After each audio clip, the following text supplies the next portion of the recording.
Very good. Welcome, everyone, to our Peer Perspective series. My name is Jen Schaefer, and I am the social worker here at Hope for HIE. Today, we are talking about navigating school with children with HIE. And obviously, this is a very important topic. We see this come up again and again on our Facebook community pages because school can bring up both opportunities and challenges. And like everything else with HIE, no two experiences are going to be the same. But I am beyond grateful for the parents I have here with me today to share their personal journeys with navigating the school systems. We'll be covering various topics during this session. But why don't we get started with, if everybody wants to just introduce themselves and maybe give the age of your child, and we'll go from there.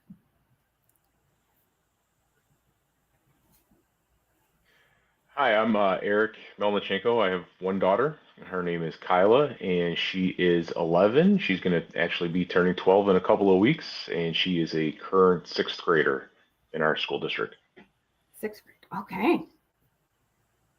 Hi, my name's Janina. I am a parent of 3. I've got a 19-year-old, a 14-year-old, and a 12-year-old.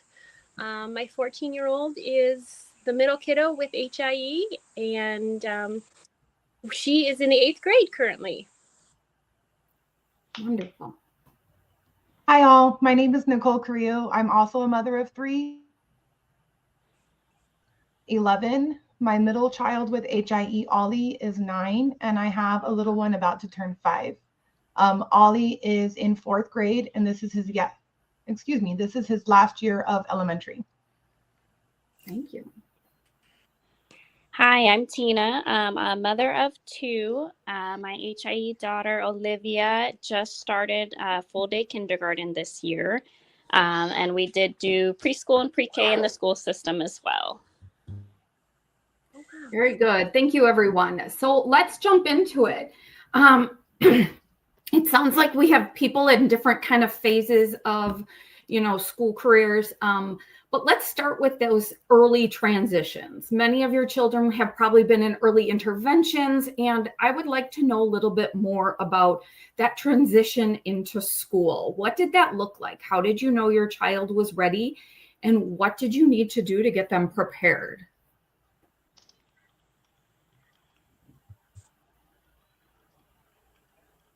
Tina, did you guys just transition?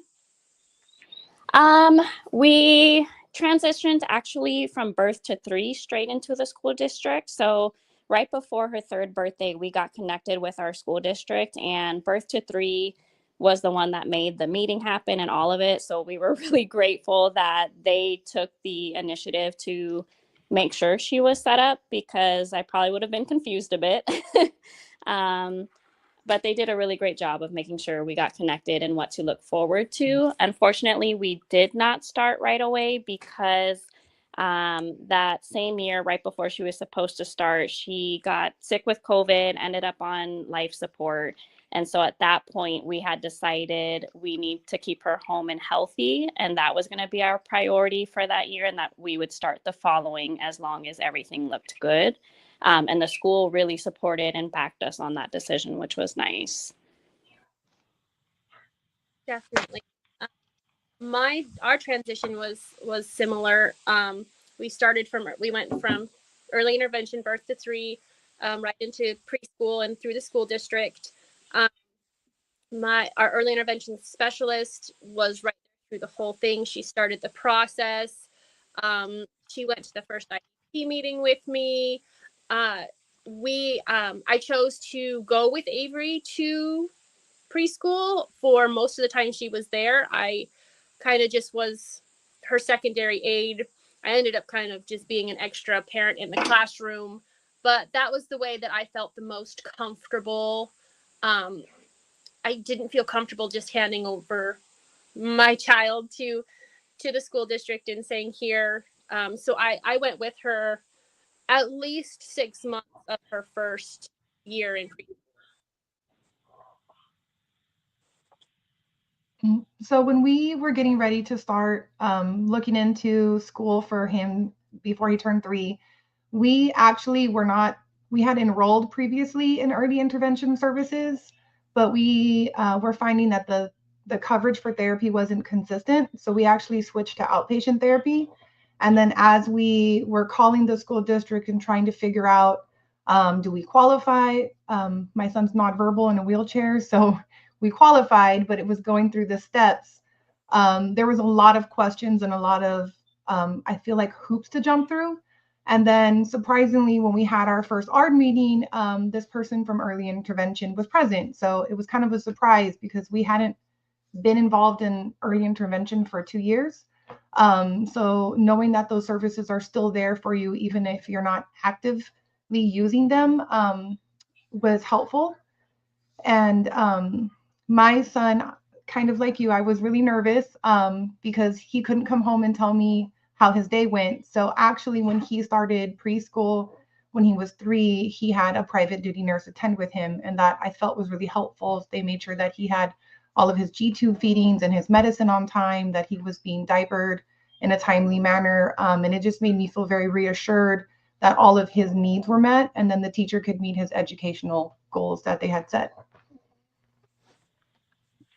Yeah, when Kyla transitioned out of EI into school, it was a half-day program for the 3 and 4-year-olds. It was in the mornings, and then when she turned 5, it was in the afternoon. So schedules kind of remained the same for the first couple of years, and then when she went to the PM program, we had to kind of change life around a little bit, which was fine. Naps at that point in time were a thing of the past, well before the schedule changed. But we set up with the teacher. She had a really, really good and communicative early childhood teacher. We set up a communication log that would come home daily, where the teacher can indicate what they worked on, what kind of the related services can write on there what they worked on, and then anything of note, demeanor, all including ADL information too.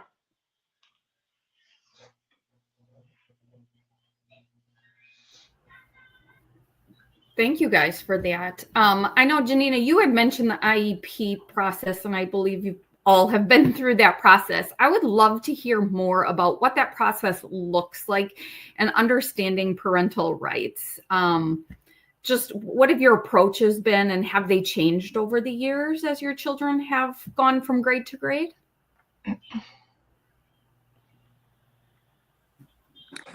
I would say for myself that I had learned quickly to get an advocate.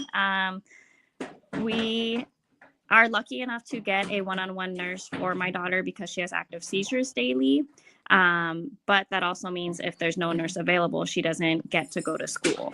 And so when her first nurse had actually quit in the middle of the school year, she was stuck without a nurse for a couple of months. And so I had actually 2 friends that were in the same school district that have gone through similar things, and they are, steps ahead of us, and were able to let us know what to do, who to contact. And so I let them be the advocate for us. And so when we went into meetings and IEPs, they would kind of take the bull by the horns and say, hey, this is what mom needs. This is what mom wants. How do we get this achieved? And so they did a lot of the talking for us too, which was really nice.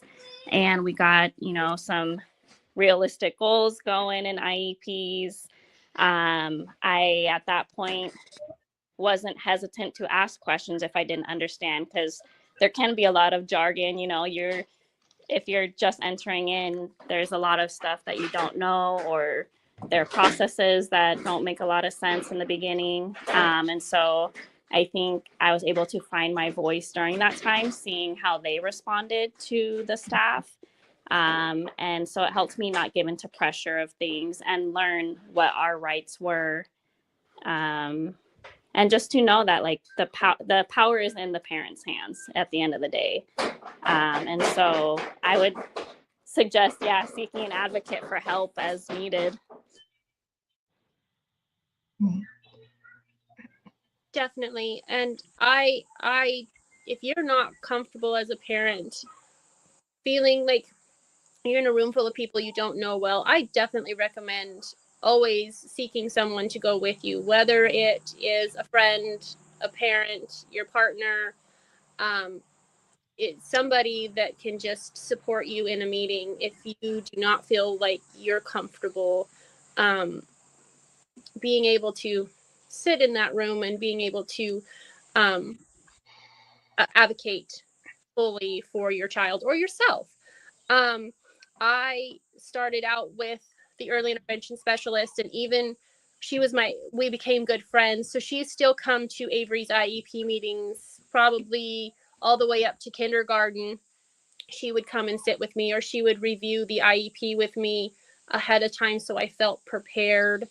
I think that's another important note, is that you can request the IEP ahead of time, so you can review it at home. You can, it's just a draft, but you can make notes for yourself. You can have outside entities review it for you. You have that right to request it. Some school districts are different, up to 2 weeks in advance before your meeting is scheduled. And I always request the IEP to come home early so I can review it at my own time, answer my own questions, and not feel the pressure of trying to read it in the meeting and understand everything. And that is that's another way to advocate, is you don't necessarily have to have someone in the room with you.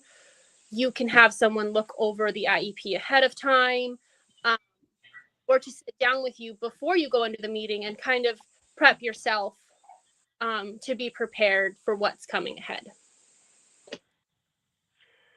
So my experience is unique because I'm also a school district administrator. I've been an administrator for 15 years. So I've been on both sides of the IEP table, the school and the parent. I can tell you though, still as a parent, you're going to be in a room full of people. It's depending on your child's level of needs. There's going to be a lot of people at the table, and it will be intimidating because you're going to have basically this 10 a group of 10 or so just kind of staring at you as this information just gets rapid fired at you. But don't hesitate to ask for clarification. Don't hesitate to stop somebody in the middle of what they're saying so you can fully understand and grasp that. And also as educators, we love jargon, we love acronyms. Don't hesitate to stop somebody and say, can you explain what a plop is? Can you explain what this other acronym is? So in my experience, there has been no like, oh my God, you don't know what this is. It's, everybody's has always been acclimating, has been always welcoming to, explaining that information. As a parent, you can come in asking for the moon and the stars, but at the end of the day, there's got to be the realization that schools, because of how school districts are funded through public funding, there has to be a realization that the moon and the stars might not be feasible or achievable because of that funding method. But what are the ways that we can work together to still get our kids what they need? And we've done that. So when we started with school, we were fairly adamant for a one-on-one teacher assistant paraprofessional because of my daughter's needs. She's non-mobile, non-verbal, needs adult assistance for every aspect, for everything. So we were like, nope, we're going in, we're asking for that one-on-one. And then when we met with the school, they explained that they don't do one-on-ones, and their reasoning was very logical and it made sense. They don't do one-on-ones because they want all of the paraprofessionals to be familiar with all of the kids, because on a given day, if one person is absent and there might be a sub in there, that person might have to fill in work with the other kiddo on a specific need, while the sub can do something that's a little less important, that somebody that doesn't know the kids can just kind of help out with. So okay, that made sense. We still got what we wanted of always having an adult by our kid's side, which is what she needs, but it just looks a little different, and that's okay. So, coming into an IEP meeting with what you want for your kid, what you're pretty adamant about, and what that might look like in your mind, but also might coming with some alternatives and backups, and just really listening to what the school is providing for those alternative backups, and you'll still get what you need. Mm-hmm. And then to touch on, I feel like some of the jargon we're talking about, I don't know if I just didn't hear. When we're talking about an ARD meeting, we're talking about admission, review, and dismissal. And you'll have one of those every year, and they'll discuss the goals that were set, where your child is at reaching or surpassing the goals, and creating new goals, because constantly we're always working toward new goals. Each therapist you see will be sitting at your ARD table, along with a diagnostician, your child's teacher, and someone from administration. And usually, especially if you're new in the process, it's very overwhelming.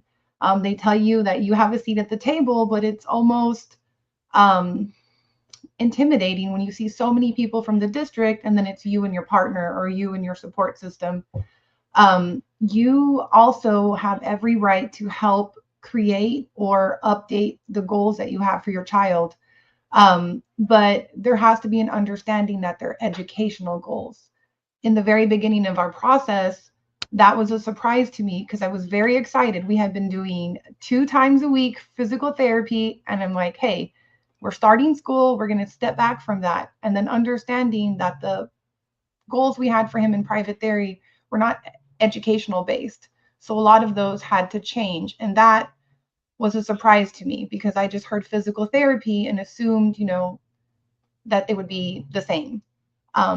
So that was something to also understand when you're helping create goals and you're seeing how goals are written in the school district. And then our IEP is basically an individualized education plan or program, and that's a legally binding contract. So school districts are very deliberate on taking notes during your ARD. And if at any point you feel overwhelmed, or you're feeling confused by what is being talked about, and the clarification you're asking for just isn't quite settling right with you, you have every right to tell them that you need to pause the meeting and you need to reconvene at another moment.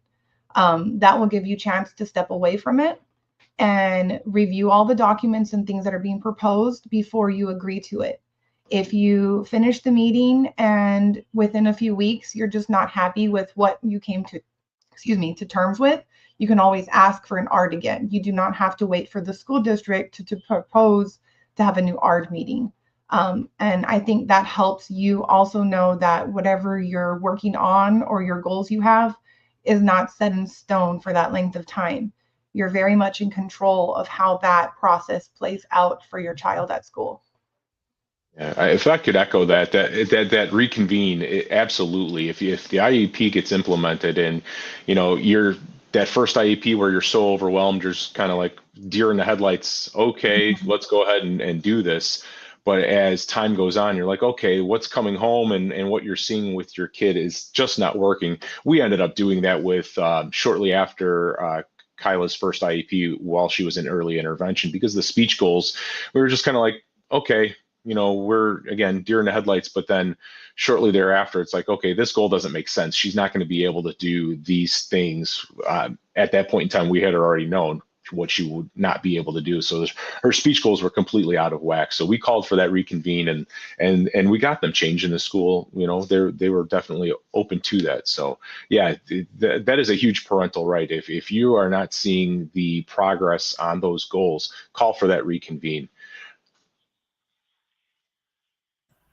And I want you to go time, because in the beginning, with the amount of people that were there, and the teachers are so strict on their schedule, like they're popping in during their conference time. Sometimes you feel very rushed, like, okay, well, we have 45 minutes. My child's, conference break, their teacher only has 45 minutes. They will send subs in, like, don't worry about that. Let them handle the logistics of your meeting, and you just focus on your goals and the things that you need to discuss at that, because it is a lot of people when you're talking about just one child. But I remember at one of our ARD meetings, I think the longest one we had was 3.5 hours. And that's a long time to be sitting there asking questions. So it's important though. So let them make the time for you and your child because it's important. Right. I would like to go off that there and say that is a big reason I review the IEP or documents ahead of time, is so those questions I can have those questions ready if I have. And no one wants to spit there for 3 hours, and I have been there, I have done that, and I did not enjoy it. So having everything prepared ahead of time, and then sometimes, if teachers can't stay the whole time, you things are done out of order. You do this teacher's goals or this therapist's goals first, so you can ask your questions, and then things get a little bit hectic. And it is, reviewing my notes. I'm like, wait, I need to get to this page so I can be ready for this. It gets very hectic sometimes, but you can always stop and say, hey, I need a break now. I need a minute to organize myself and get back to where we need to be so I understand what's happening. Mm-hmm. Thank you, guys. That's a lot of really great information, especially with some of that parental rights, and that even though you're setting these goals, nothing is set in stone and things can be moved and changed as your child needs. So thank you for sharing that. I believe one of you had talked about an advocate. Can any of you fill in what is an advocate? How do you find them?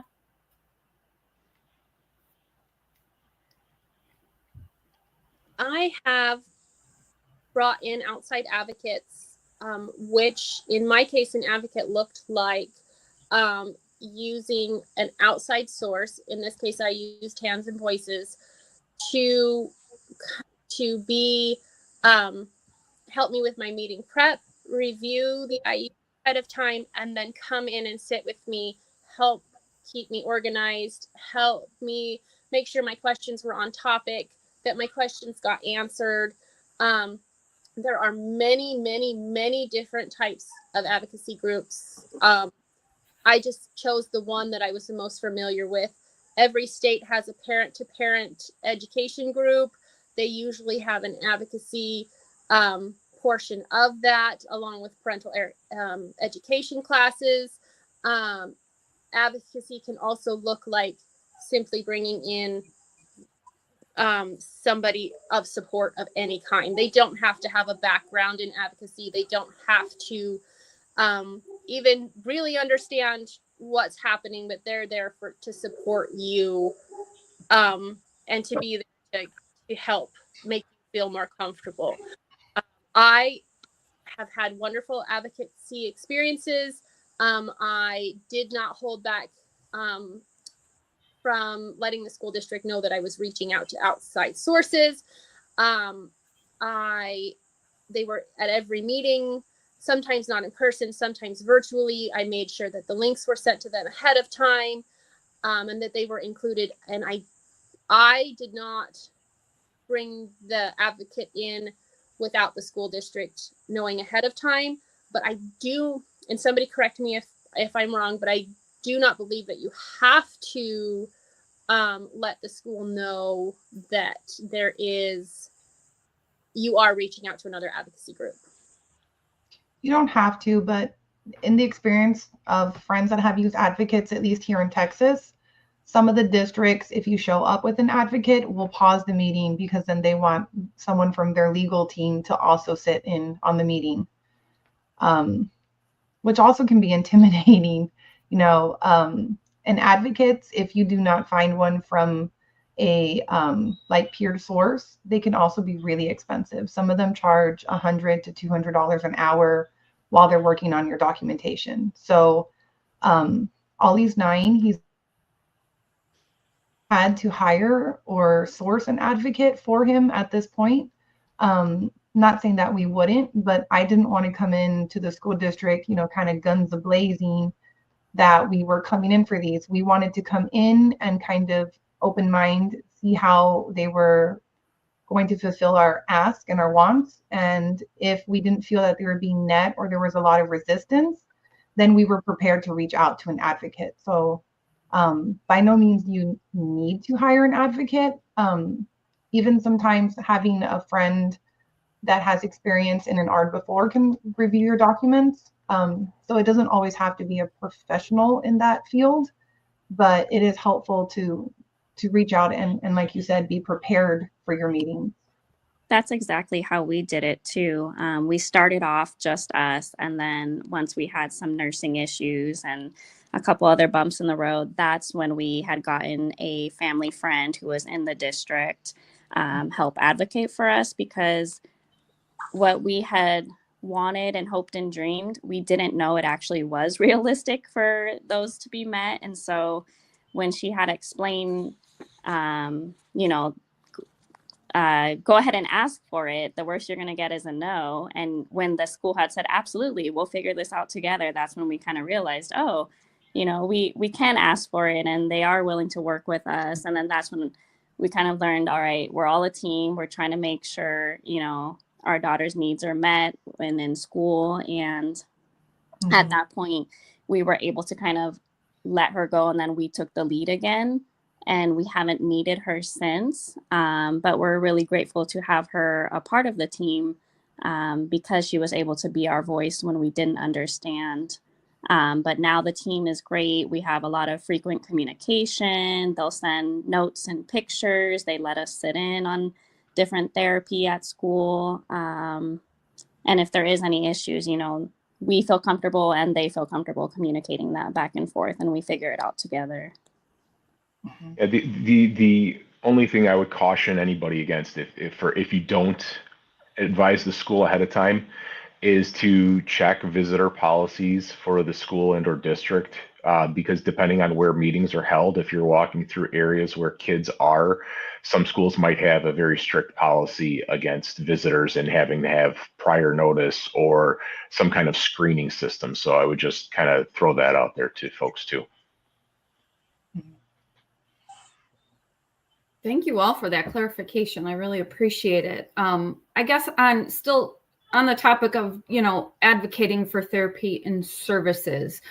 I know there's lots of different ways that can be done, but have you had to use any particular strategies when helping training or preparing school? I'm assuming some of your children have higher needs than possibly some others.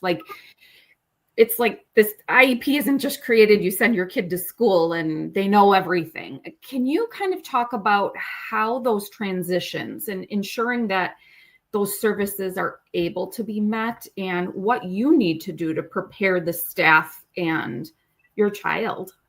We were very upfront with our team. Our daughter is very high needs, and when she gets sick, she's out for a month minimum. And so we needed to let them know, hey, this happens, yearly. We need someone that doesn't need the money because her nurse, unfortunately, in our district, you don't go to work, you don't get paid. So if she's out sick for the month, they're without work, which is totally understandable. But we had to let them know this is her health and this is what happens. And so they knew what to look for within their nursing interviews. And then we did send them, her seizures are not typical seizures that she has daily. They're very subtle. And so we were open with sending them live videos of what they look like and what to look for. And then they're open with us on letting us attend the first few days of school to teach the staff and show them best ways to move her or to communicate with her. And then, just she goes to the children's hospital here as well quite often. And so we're always sending notes over that they review. And if there's any recommendation in those, they'll go ahead and take them on. But I think being as open and honest upfront as possible has been really, really helpful in making sure she has a successful year and that we have the right staff on board for her. We do. We've done a Google Doc, and we update it every year. We do it for the nurse, we do it for the teacher, we do it for the bus, we do it for the teacher assistants. So it's just tips. It's just here's Kyla, here's her likes, here's her dislikes, here's what to do if you see this, here's what to do if you see that. Because again, that stuff isn't communicated in the IEP process. So that is all that's the day-to-day information that's extremely crucial that an adult that's caring for your kiddo knows. So yeah, just a tip sheet, it doesn't have to be, it could be as long as you want, but just understand that the longer it is, the less information that's going to be retained and or read. So we just kind of do a list of bullet points for, if be careful when she's getting her G-tube feed because she's got active arms and she'll like to mess around and grab the extension or syringe, and next thing you know, you've got a mess on your hands. So, that just all of that, those nuances, just put that down on a piece of paper and share that. And then as things update throughout the years, you don't have to recreate the wheel. It's just now, okay, this one doesn't apply anymore. Now, she doesn't love Minnie Mouse anymore. Now she loves Barbie. So then we just swap it out. I am in the same kind of with Tina. They if we have a new aide or staff changes, I go to school with Avery for a couple days to make sure they know how to use her wheelchair. They know how to get her in and out of it. They know how to tilt it in space because not every wheelchair is the same. Then I am available for any questions they have. I'm available during the day over the phone, or during pickup if they have questions or concerns. Avery has a very bad temper sometimes, and it's not really regulated.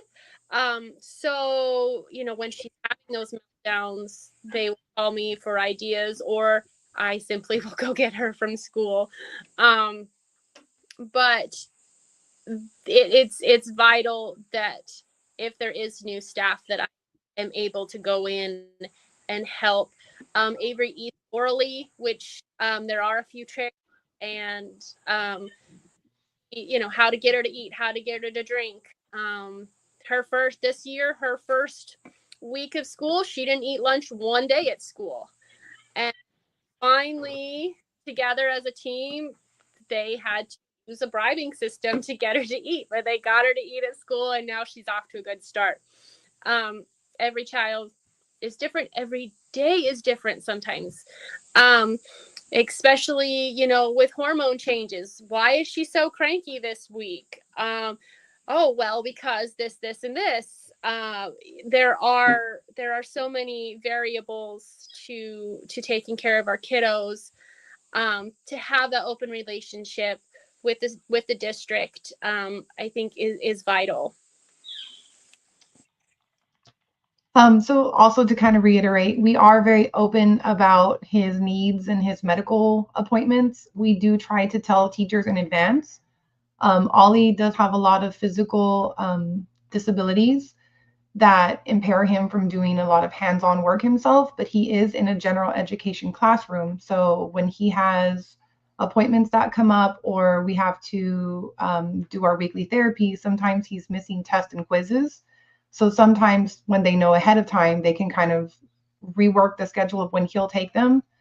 But having likes and dislikes is really big for us too. The teacher has a price box, and my kid is not motivated for prizes. I mean, he gets plenty of stickers at the doctor's office, no interest. And so one of the things was the teacher finally reached out and she's like, he's just not motivated. He doesn't want anything in here. I'm like, oh yeah, he doesn't really care for trinkets. However, like, he will work for YouTube time or for jokes. And that key kind of like, where do we bridge this gap? Or he'll work for a trinket to give to his little sister. So kind of having that open communication. We've been very lucky to have the same therapist at school. And while our school district doesn't let me go in and kind of shadow the class or shadow him throughout his day, we've had the same one-to-one for him since he was in pre-K 3. So she knows him pretty well. She'll also text me during the day if they're having anything that pops up. But one of the things that I really appreciate is the district will reach out to his, he's got new resource teachers this year, and he has 2 gen ed teachers. So they set up a time at the beginning of the year where they have like a small training to show how to use his communication device. They've had the technology linked where when he's doing his like writing or math, he can do everything on his communication device. But now they've linked it where they can send him to the teacher's printer and he can print out his own work. But logistically, there's kind of a lot of moving parts. So I like that the district kind of steps forward and gets all of that going for him, knowing that he's, you know, coming in, these are his teachers. So being able to, I think, just goals are, it's really inspiring when they kind of take the initiative to figure out that I'm not a techie person. So when they showed me that he could, you know, write out his own sentence and send it to the teacher, I was really pleased with seeing that on their end. Thank you all for sharing all of those little tidbits and options that parents can do depending on what their own child's needs. It sounds like it comes down to a lot of communication, whether that's verbal, hands-on, documents to send to the school, just so everybody is being set up for as much success as possible. Now, kind of along those lines, you know, we've talked a little bit about services and therapies and more of that hands-on. What about social experiences, extracurriculars, inclusion? Like, how is your child included in the school, and what has their experience been? And for those of you with older children, has that experience changed from early elementary to later elementary to middle school? And what opportunities are just being given to them to participate and be included?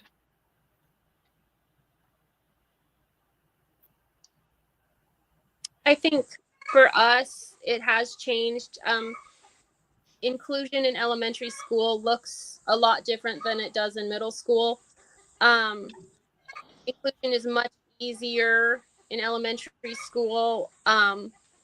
They are, you know, the kids are more involved in your child. They're more open. They're more questioning and curious. And then as they get older, middle school is that weird, awkward age where kids don't even know how to deal with themselves, let alone other people. But inclusion for us in middle school has looked like being able to go to choir, choosing her extracurriculars, or choosing what specials, I don't know, different classes throughout the semester. In our school district, you get 4 different choices, 1 night each. And so being able to go to band, being able to go to choir. Does she participate like a normal child? No, but she has the opportunity to go in and listen to them. Avery is very driven with lights, music, and sound and different stimulants. She loves to go outside. She loves to listen to music. So she loves to hear other people interact. So for her, going to choir, going to band, going to PE, those are those extra activities that she gets to really interact with her peers during. Mm-hmm. I would say from our experience, elementary, much different story than middle school. Middle school's been tough on the inclusion piece. For our daughter and the school district, it's advisory time, which is at the start of the day, lunch, and then specials. Advisory, though, it's part of the issue with advisory is transportation. Transportation doesn't necessarily arrive on time for our kiddo to go to advisory. So that's been a challenge in and of itself. But some of the advisory time, it's more or less homework help or preparing for, you know, the core subjects that general education students are participating in. So while being there and with her peers, it's still kind of like a little bit isolating, even though in that included environment. Specials, she's had to elect a different rotation of specials just because of the limitations of what you can and can't do. So the like computer class is one of the specials classes. So she's not able to use a computer, so she goes to music twice versus everybody else just goes to once. They do have peer mentors that come into the classroom, which are, some of the older kids, the 7th and 8th graders that do come into the classroom to work with my daughter and the other kiddos in the classroom. We have a very active and highly participatory Best Buddies chapter with some great advisors. That's been helpful. But just that's always a good question to pose to, and I pose this to the principal. A good question because again, working from the school, the philosophy that I hold is that all kids are general education kids. All kids are general education kids. So the child that comes into the classroom for the 5 minutes of the day, that's still your kid. How are you making sure that that kid, my daughter, is getting everything else that every other kid that stays in there beyond those 5 minutes is getting? So, don't hesitate to pose that question to teachers or administrators, because that's truly the philosophy that anybody in education should be adopting. It's not just, oh, here comes, Johnny, Susie, oh, they're here for 5 minutes and then they go away, so I don't even do anything with them. That's completely inappropriate, and that is exclusionary. So make sure that if your kid is in some type of, my kid is in what we call applied skills, where it's I'm totally blanking on the word, which is bad because I'm an educator. Well, she's with the same teacher and a group of kids all day. If they're still part of the school, and how does everybody else within that school make them feel that way, feel part of the school? We're going to have some conversations about some of these field trips. Each grade level has this annual field trip. For example, this year's field trip for 6th grade is to an indoor trampoline park. Well, how in the world is my kid going to participate in that field trip? So that's a question that we're starting to kind of sprinkle in there until we hit it harder towards the end of the year. Like, this is something that you guys need to think about. It's not just, yes, the general population is going to have a great time, but 98% of the kids is not 100% of the kids. So, don't hesitate to just, throw those questions out there, because again, it's schools, we plan for the majority and not for the all. So as parents of the non-majority of school children, we can't let schools off the hook for not thinking about our kids. Mm-hmm. One of the things that, obviously, we move to middle school next year, and these are things that I worry about. Moving from the very smaller preschool education that you qualify simply based on disability was very inclusion based.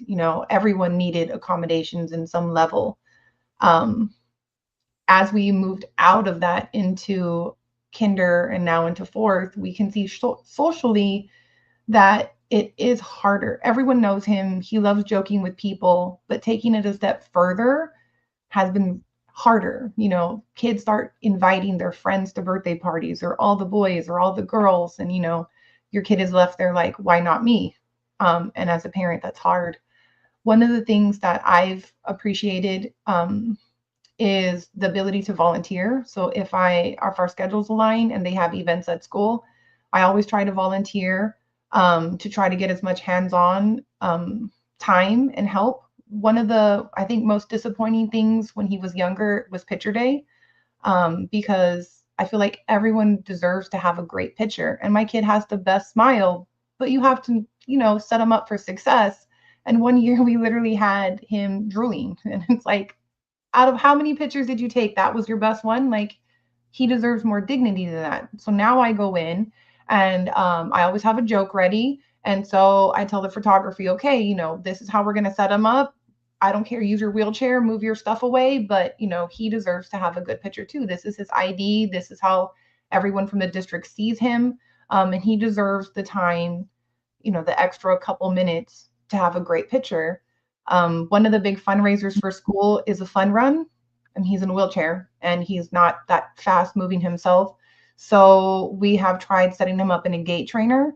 Sometimes we'll bring like a medical stroller, kind of like a bigger stroller, and either the aide or the nurse will run just a lap, but then he feels that he's, you know, being included and participated and finding ways where it's accessible to him. But I do feel a lot of it is kind of in the parent's hand. Like, I have to try to troubleshoot, like, well, how does this work for him? We brought up field trips. Our kids are going to an indoor skydiving like place this year. I'm like, my typical child did that 2 years ago and he struggled with it. I'm like, how does that look for us? And he's aware enough to know, like, if he doesn't show up that day, then he's going to be like, well, why didn't I go on the field trip? Why wasn't I included? So I do feel it does get a little bit harder as they get older. And we just have to find ways to advocate and to reach out and kind of, if you put, well, what does that look like for him? You know, what do these children do while the other guys are jumping or skydiving or, you know, going to the lake? So I think asking those questions, it at least opens up the conversation of like, what kind of accommodations can we do ahead of time? How can we prepare instead of showing up and realizing that there's just not a lot that you can control at that point. I think we are in the boat as is a lot of you guys with field trips. It's a huge struggle.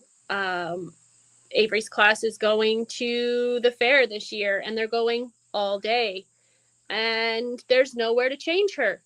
She is a 14-year-old girl. You can't just, you know, throw her on the floor. You can't just go in the corner somewhere. There are no changing facilities anywhere. And so last year she didn't go at all. This year I am taking her and I'm going with the class and we're going to do a couple hours of the fair with her class and then I'm going to bring her home. But if this was an issue last year, we've talked to the fair board, we've talked to the school district, and there's still not a great solution. I'm hoping that, you know, enough pokes and prods will get something there eventually for other kids behind her. But it's a lot of work for us parents to get our kids included. Mm-hmm. Yeah, I'd like to hit on the one word that you used, dignity.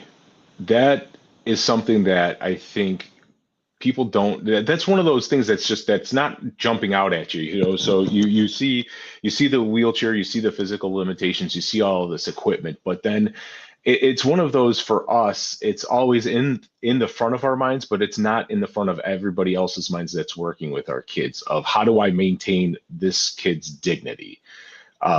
So impressing upon school staff that, you know, for picture day, here's how to get my kid to smile. Here's how to take a great picture. For changing, when you do go to these field trips, you know, throwing those questions out there. What are you going to do to change my child? Where are they going to receive their food and other things? But, you know, because those are all things that are just those. We're going on this field trip. This is okay. It's accessible because they've got the paths and they've got ramps. Okay, great, wonderful.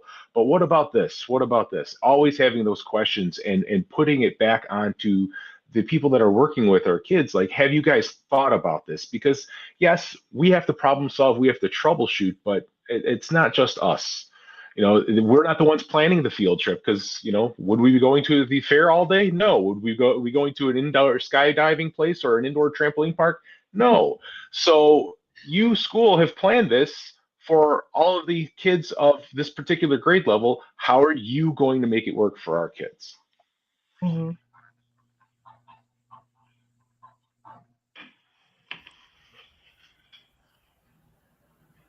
Thank you guys. I really appreciate all of this amazing insight and all of these examples, because you're right. Advocacy keeps coming up. It's kind of a theme about the whole thing, and you are your child's advocate. And it's important that you let your child's needs known, that it isn't enough just to have paved paths for their wheelchair, but that dignity piece. I love that. And making sure that we bring that to the forefront of educators' minds and the school district's minds to ensure. I suppose it's probably easier when they're little, because we've probably all changed our children out in the open when they're little, but they're growing, and the privacy that you're right, it isn't in the forefront of all of our minds. So thank you so much for bringing that to the community's attention, to think about these things. I think it's going to give them a lot of things, and a lot of important things to think about as they're entering this world and navigating that school piece. You guys have talked a lot about different ways that you've advocated. Are there any particular ways that you have brought any sort of awareness into the school system, and just a broader support system, raising awareness about HIE or any other disabilities that your child subsequently has, and any community supports? We have invited our team to like the Hustle for Hope that we do each year. We always send out the invite to them. We do talk to them, for example, for like World Epilepsy Day. I'll dress her in purple. I'll let them know why. And I say for advocacy, it has happened naturally. It's not something that like we go into thinking like, all right, we're going to advocate in this way this year. This is how we're going to do it. It's more something of like, when it comes up and, we need to almost, I guess, advocate for her needs. It just ends up happening naturally because of the system and what we're going through.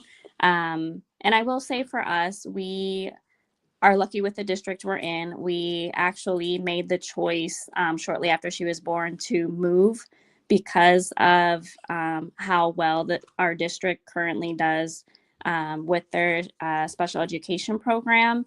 And I do know surrounding districts are not the same, and not everyone has the same story or the same resources that we do here. So things do look a lot different. But with that, they're very open in figuring out ways how they can support us. Like if they can't make it to a Hustle for Hope, they'll say, hey, can I donate? Or is there something else I can do?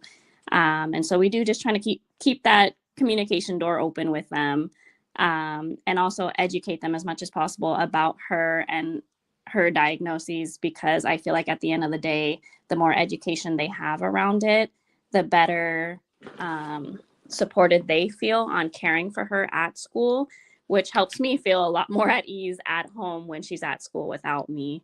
And I think that's really, really important, because without that, I don't think she would be at school.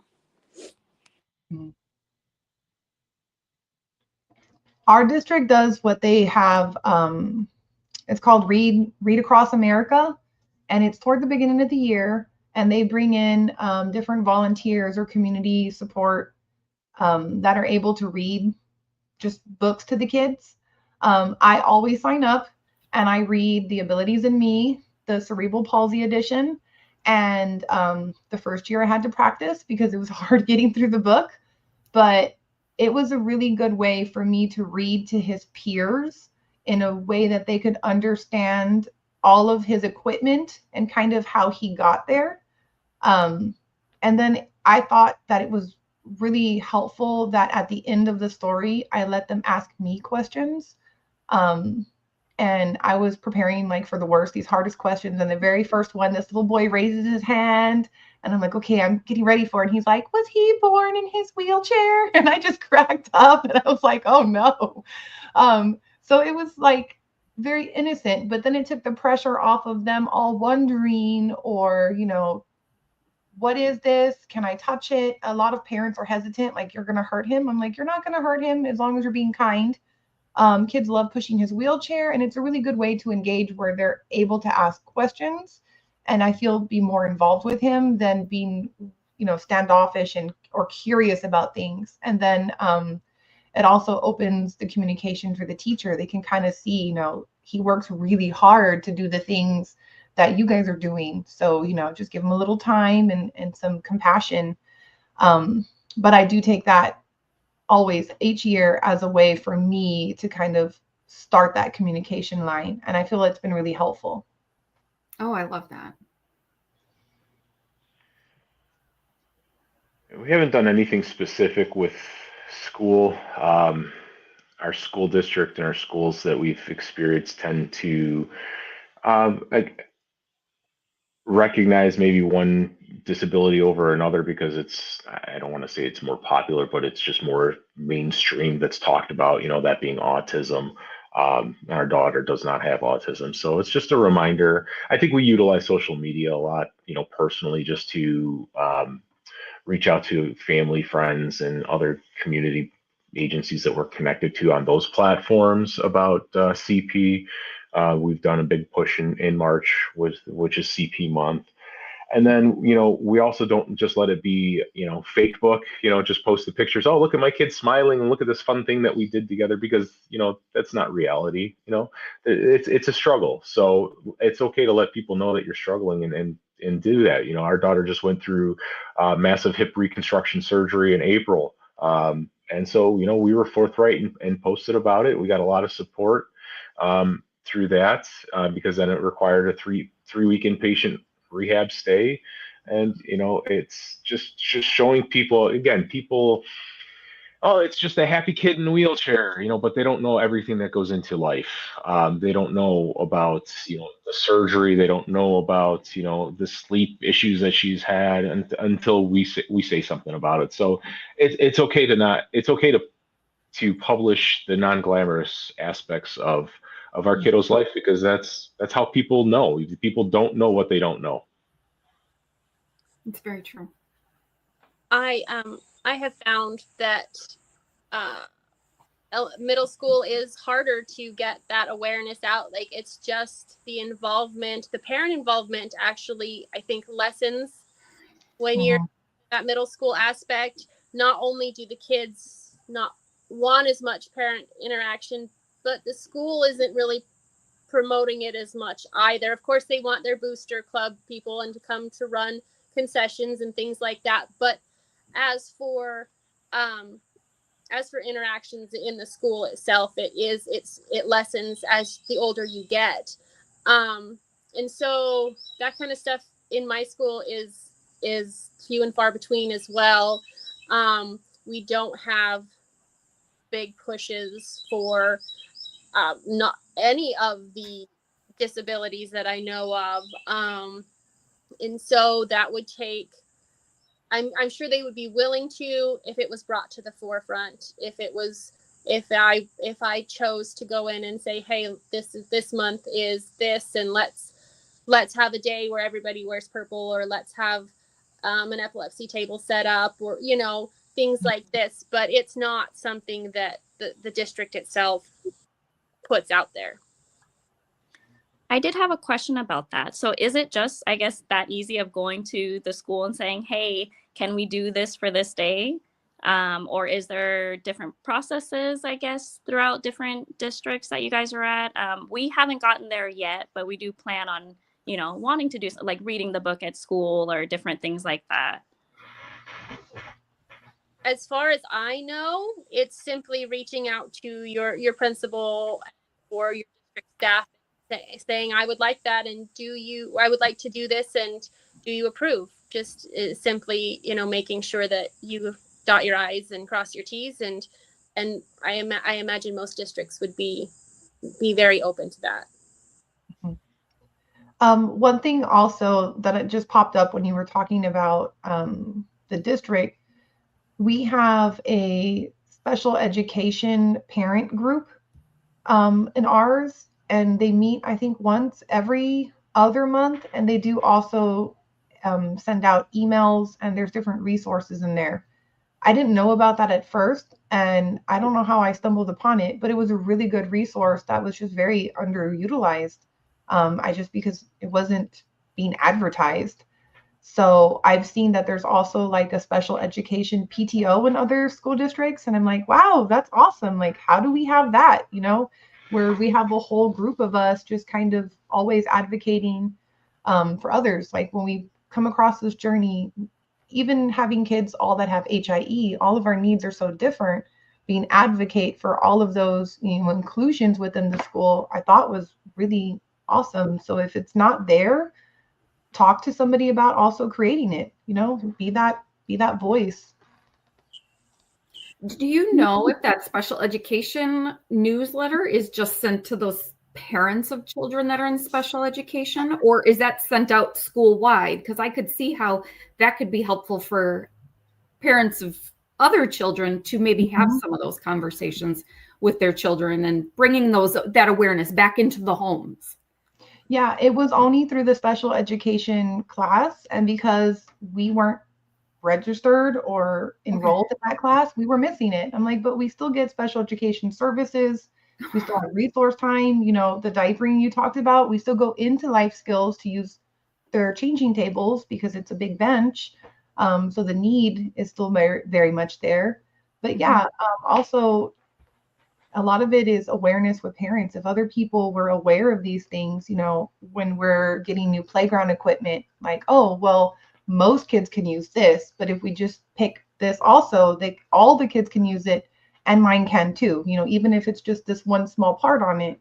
But some of the ADA stuff, if you don't think about it and no one says anything, then you think it's fine because it's compliant. And compliant always doesn't mean, works for us. Sure.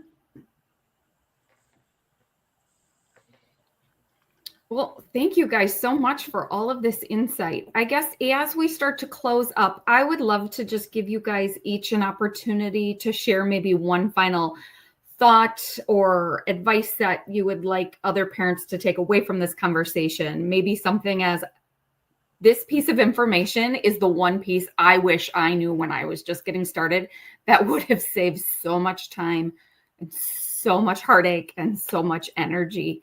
And then with that said, if there's any one particular resource that's your like go-to resource, if you would like to share that with the community, please feel free.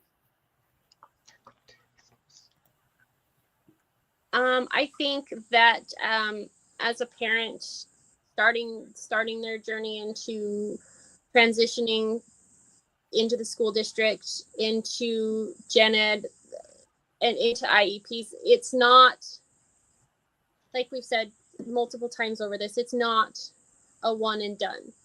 Like, you decide that this particular thing that you guys all agreed on isn't working for your child, it's okay to go back and say, I would like to reconvene. I would like to review this because of these reasons. I think knowing that it's not set this way for the entire year is vital.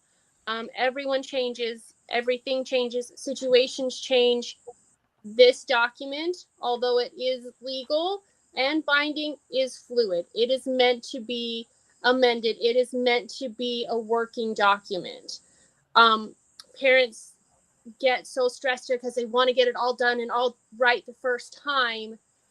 And I was the same way. It took me a long time to let that part go and say, okay, if this isn't working in a month, I will just, we can go and fix it. We can fix it, or we can try something else. I think that is one of the most important processes with the transition in IEP and schools is that. And then my favorite resource for me to reach out to is people that have worked with Avery before, past aides, past early intervention specialists, past teachers. Reach out to them and say, hey, I need a resource for this. I'm struggling with this. What do you have in your pocket? Because everybody has different things in their pockets. and everybody can say, or this person can say, oh, I heard about this resource just the other day. Why don't you look into it? Or, oh, I've worked with them before. They're great. Here's their number. I think having a little network of people that know your child, that also work in your community, know you have access to so many things with that handful of people that you had no idea, and all you simply have to do is say, hey, I need help with this, or I need this, and the resources are endless. And that is those have been my resources, are those few people that have worked with Avery before. The network is endless at that point.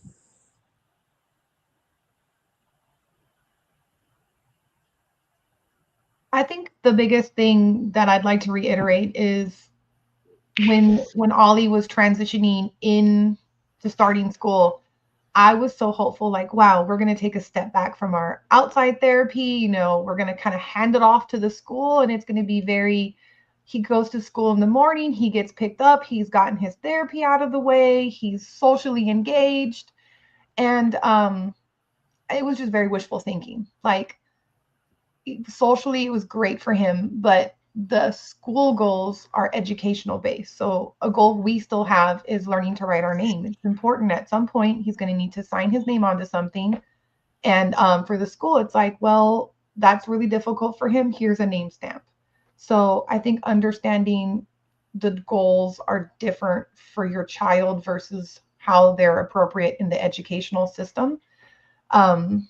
Because for us to still feel like we're having a lot of progress, we still needed our weekly therapy. We still needed our multiple specialists to check in. And that was okay, because that was also a resource. I felt like our physical medicine and rehab doctor was great at like community resources and like, hey, if, you know, we're struggling with seating, are there other things that you have seen that have been successful in the classroom, and kind of being able to bounce ideas off of her, because she has had older patients in different districts that could kind of give us ideas. So I thought that was helpful. So asking in the community, even finding people in your district that have kids that are older than yours, and asking, hey, when you got here, or you kind of got to this milestone, like what worked for you? What are things that you utilize? Because also sometimes knowing things to ask for, sometimes if you don't even know that they're there, you don't know how to ask for them. And the worst they can do is say no. The best they can do is just tell you yes, but there's usually finding a middle ground that works best for your child. But being able to ask for it, I think, is key. I would definitely second that on asking. I stressed myself out so much in the beginning of, man, I wish they had X, Y, and Z.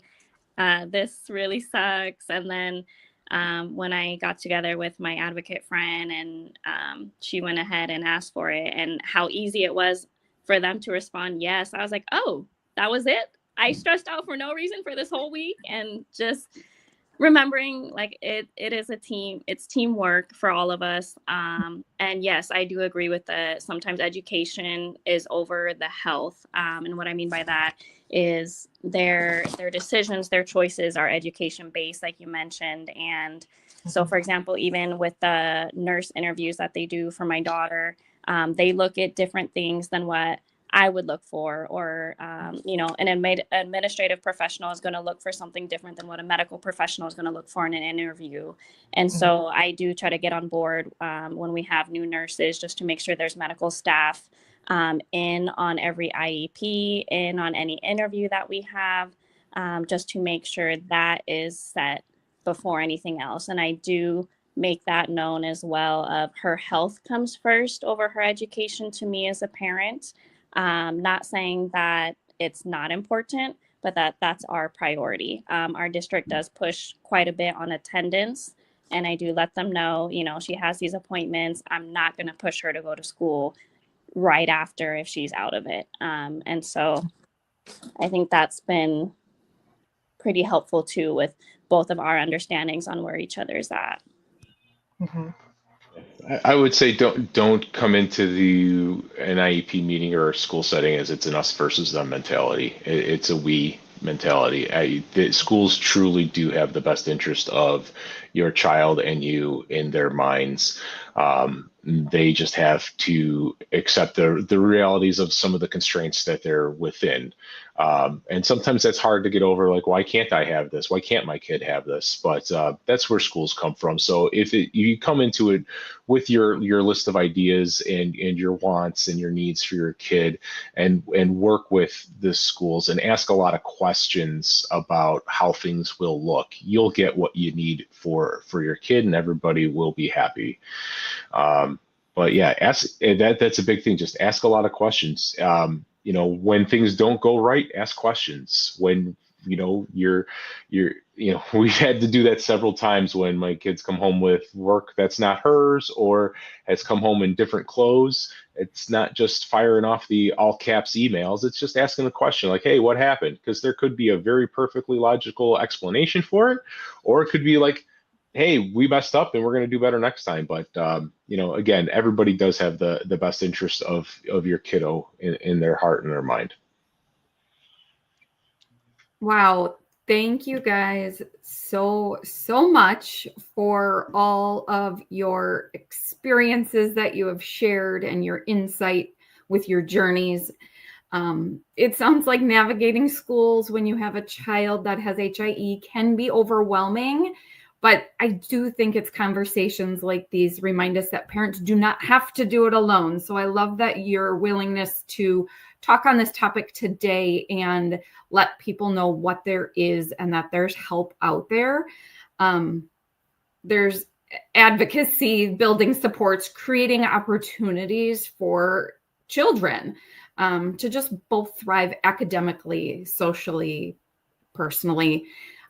So I just hope that today's discussion gives families encouragement and practical ideas for their own journeys. And to anybody that is plugging in and listening to this session, just thank you for being a part of this community.